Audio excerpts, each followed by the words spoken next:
शांती ब्रह्म पुष्प 6, पृष्ठ क्रमांक 39 पासून सुरू. दुसऱ्या दिवशी नित्याप्रमाणे श्री ज्ञानेश्वरीचे विवेचन संपले. स्वामींनी ग्रंथ मिटला.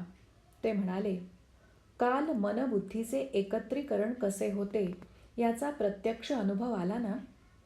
एकनाथांच्या नेत्रातून घळघळ प्रेमाश्रू झरू लागले. मला गुरुमाऊलीचा केवढा कृपाप्रसाद लाभला आहे.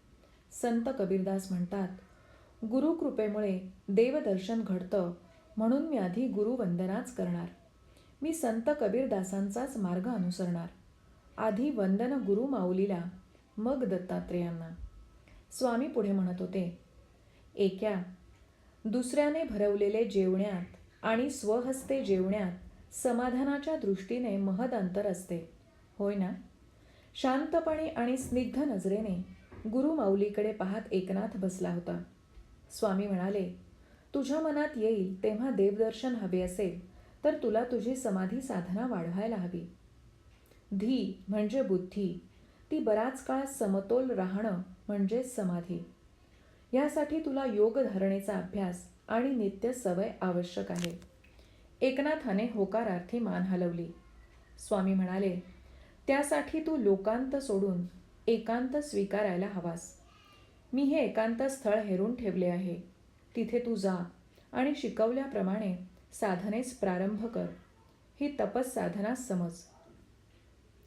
शुभ मुहूर्त पाहून जनार्दन स्वामी स्वतः एकनाथाला घेऊन शूलभंजन पर्वताकडे निघाले. शांत रम्य निवांत जागा पाहून त्यांनी एकनाथाला येथे स्थिर राहण्यास सांगितले. त्याच्या कर्तव्याची त्याला जाणीव करून दिली व त्याला उपासना सांगून एकनाथाला एकटे सोडून स्वामी देवगिरीकडे परत आले. गुरुवरच्या नितांत श्रद्धेने, भगवान नामस्मरणाने एकनाथाने त्या एकांत स्थळी साधना करायला सुरुवात केली. आसन स्थिर होऊ लागले. साधन काळ वाढू लागला. पहिल्या दिवसापासूनच त्याला भय अगर चिंतेचा लवलेशही जाणवला नाही.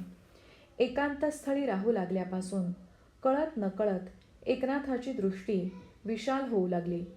सभोवतीचा निसर्ग, झाडं, झुडपं, पशु, पक्षी, कीटक, वन्य प्राणी याचे दैनंदिन जीवन, त्यांची उत्पत्ती, त्यांची वृद्धी आणि त्यांचा नाश याचे सम्यक दर्शन त्याला होत होते.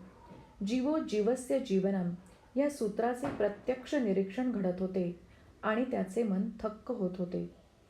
हळूहळू त्याच्या अंतर्मनात जाणीव होऊ लागली होती की त्याचा सहवास इथल्या यावत सृष्टीला परिचित होतो आहे, सवयीचा होतो आहे.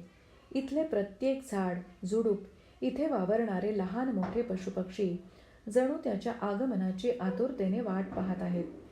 सजीव निसर्गच नव्हे तर त्या शिलाखंडावर तो ध्यान लावून बसतो त्या निर्जीव वाटणाऱ्या पाषाणालाही त्याच्या स्पर्शाने पुलकित झाल्यासारखे वाटते. तो आणि ही निसर्गसृष्टी ह्यात कुठेतरी अद्वैताचे नाते जुळत होते. उपनिषदात जगद्गुरू शंकराचार्यांच्या अद्वैत निरूपणात आणि गुरुमुखातून ऐकलेल्या द्वैताद्वैताच्या विषयाच्या विस्ताराचे प्रत्यक्ष दर्शन, प्रत्यक्ष अनुभव इथे जाणवत होता. ध्यानधारणा संपली की एकनाथाचे चिंतन सुरू होई व गुरुवाणीचा पुनरुच्चार त्याचे मन करू लागे. ब्रह्मांड हे कारण, पिंड हे कार्य, ऐसे पंचीकृत महाभूतांचे. पिंड ब्रह्मांड हे रचे, हे चतुष्टय ऐसे त्याचे नामकरण. मी कोण हे समजून घेण्यासाठी एकनाथ जनार्दन स्वामींच्या जवळ आला होता. स्वामींनी त्याला बोध करताना म्हटले होते, याचा उपक्रमू उपसंहारू, गुरुमुखे जाणीजे विवरू, बोधलिया स्वनिर्धारू सच्चिदानंद. हा श्वासोश्वास म्हणजे सोहम ध्वनी. सहा अहमचा सारखा जप चालतो. सहा म्हणजे ईश्वर आणि अहम म्हणजे मी. तो ईश्वर आणि मीच असा अहर्निश जप आपण करतो. तरी पण आपणास कळत नाही मी कोण. एक्या, अरे तू प्रत्यक्ष परमेश्वर आहेस यावर तुझी बुद्धी स्थिर ठेव. एकनाथाला या निसर्ग सानिध्यात दिसत होते सतत बदलणारे भोवतीचे विश्व आणि माथ्यावरचे आकाश. या बदलणाऱ्या दृश्य विश्वाला आधार देणारी त्याला अर्थ देणारी एक अद्भुत शक्ती आहे. ही शक्ती न बदलणारी आहे. या शाश्वत वस्तूचे अज्ञान हेच मानवी दुःखाचे मूळ आहे. इंद्रियांना दिसणारे, भासणारे विश्व तात्पुरते खरे वाटले तरी मनुष्य मात्राच्या हृदयात शाश्वत वस्तू आत्मरूपाने राहते व माणसाचे सर्व उद्योग, हालचाली आत्मानंदासाठी आणि आत्मरूपाच्या प्रेरणेने चालतात. जीव शिवामध्ये एकरूप झाला की खरी शांती, खरा आनंद प्राप्त होतो. अद्वैत वेदांताचे सिद्धांत या निसर्गाच्या जवळिकेने नाथाला विशेष समजत होते. मनी ठसत होते. नाथ अल्पवयी असला तरी त्याची विद्वत्ता चौफेर होती.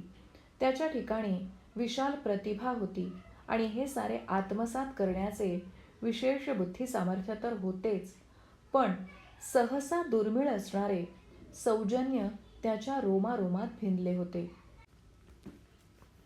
शूलभंजनावर एकांतात येताना जनार्दन स्वामींनी त्याला सांगितले होते, या साधना कालात काही विशेष अलौकिक घडले की तू परत देवगिरीला ये. नाथाला वाटत होतं, हा निसर्गाचा आविष्कार म्हणजे विशेष अलौकिकच नव्हे काय. लगेच त्याला वाटलं, छे छे, हे तर नित्याचेच आहे. आपल्याला विशेष वाटलं तरी हा निसर्गाचा नित्य स्वभावच आहे. एकनाथाची दिनचर्या नियमित आणि कटाक्षाने चालू होती.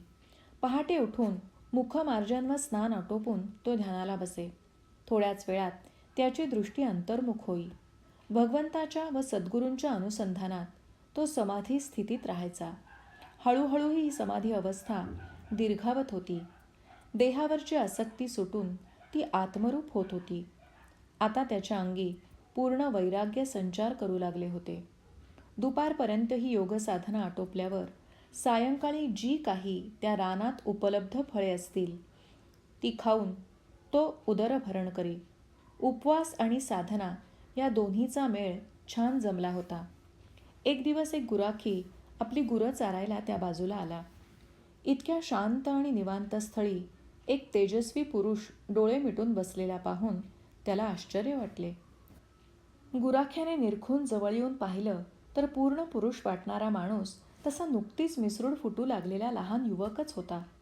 या गुराख्याला वाटलं, इथे वाघ, सिंह, लांडगा, कोल्हा असं कुठलंही रानटी जनावर या तरुणावर झडप घालून त्याला फस्त करून टाकेल.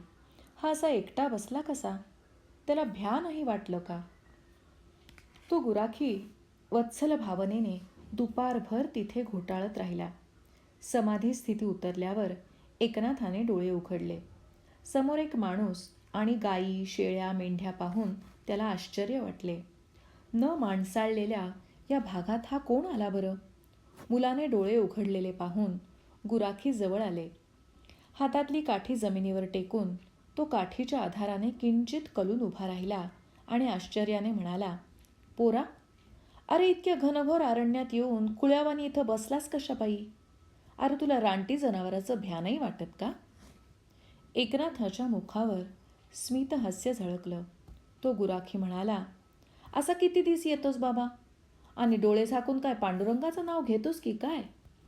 एकनाथाने होकारार्थी मान हलवली. पर पोरा, आपल्या सोबत्या सवंगड्याबरोबर यावं, नाहीतर घरीच देवाचं नाव घ्यावं. देव काय नको म्हणतो होय? जा, उठ, घरला जा आणि असा पुण्यांदा हाकडे येऊ नगस. काय येडा का खोळा तू? गुराख्याच्या स्वरात काळजी होती, कळकळ होती. एकनाथ म्हणाला, काका, मी एकटा कशाने? तुम्ही आहात की सोबतीला? अरे माझी सोबत कसली घेऊन बसलास? मी माझ्या गुराढोरामागं कुठं बी जाणार. मी काय तुला राखण बसतो होय? पण काका, तुम्ही सुद्धा रोज असेच एकटे दुकटे गुरामागे हिंडता. तुम्हाला नाही का वाघसिंहाचं भय वाटत? एकनाथ म्हणाला, अरे लेकरा, मला माझ्या बाळपणापासूनच ही सवय हाय. हा डोंगर माझ्या पाय वहिवाटीचा हाय. तुझी गोष्ट न्यारी हाय. एकनाथ म्हणाला, काका, तुमचा देवावर विश्वास आहे ना? मग तोच माझं, तुमचं आणि या साऱ्या जीवनमात्राचं रक्षण करतो. आपण भ्यायचं कशाला? वय रे बाबा, वय. तू म्हणतोस तेच बराबर आहे. परम्या मूढमती, मला आपली तुझी काळजी वाटली. तो भगवंत तर आपली राखण करतो हे पार इसरूनच गेलो बघ. पर थांब पोरा, मी माझ्या कपिलेचं दूध काढून तुला देतो. दोपार उलटून गेली हाय, तुला भुका लागल्या असतीला. असं म्हणून त्याने आपल्या गाईचे दूध काढले व दुधाचं लोटकं एकनाथापुढे ठेवलं. फेसाळलेलं ताजं दूध काही न्यारीत चव देऊन जात होतं. ते नुसतं दूध नव्हतं, तर त्यात गुराख्याचं प्रेमही मिसळलं होतं, म्हणून त्याला न्यारीत चव आली होती. पुढे हे रोजच घडू लागले. समाधी उतरायच्या वेळी नेमका तो गुराखी दुधाचं लोटकं एकनाथापुढे सरकवायचा. त्याचा स्नेह, त्याचं प्रेम, त्याचं वात्सल्य पाहून एकनाथाला नकार देणं अवघड वाटायचं. योगक्षेमाची हमी घेणारा परमात्माच जणू गुराख्याच्या रूपाने येऊन एकनाथाची भूक भागवत होता. बाळ भुकेचा घास गोरसाने भरवीत होता आणि एकनाथही तो प्रसाद समजून दुग्धपान करीत होता. क्रमशः लेखन लीला गोळे, अभिवाचन श्रद्धादेव.